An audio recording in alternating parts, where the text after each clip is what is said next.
Aron Pálmarsson, 11 mörk frá þér í dag í flottum sigri. Hvað takið út úr þessu leik?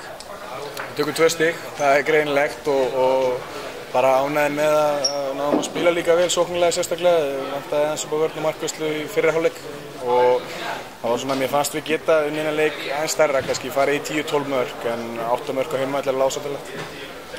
Svona gekk svolítið erfiðlega hjá okkur að slíta ykkur frá liðinu í dag. Náðu 4-5 mörk á forskoti og einhvern veginn vitlaust glutraði niður, trekk í trekk. Hefur ykkur skýring á því?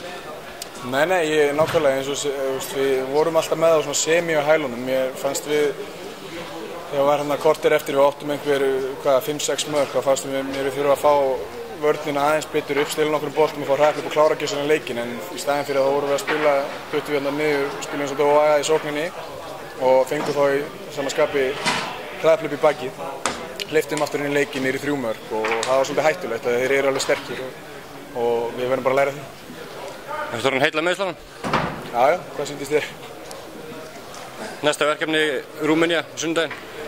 Er það öðruvísi mótherji en svona var hér í dag?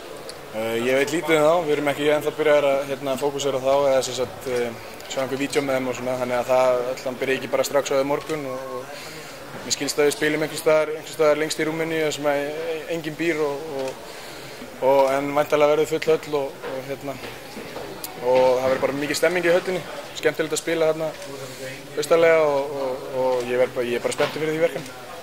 Gott að koma heim og spila fyrir framan fulla höll, ekki satt? Jú, mjög ánægð með það. Nákvæmlega, hún fylltist höllin hérna, en það er eitt í þessu, þegar við erum að labba inn á höllin, þá er aldrei allir mættir, sko. Við erum að fara að mæta kannski svona 10 mínútur korter fyrr, þá kemur þetta aðeins betur upp, sko. Takk fyrir að gangið vel.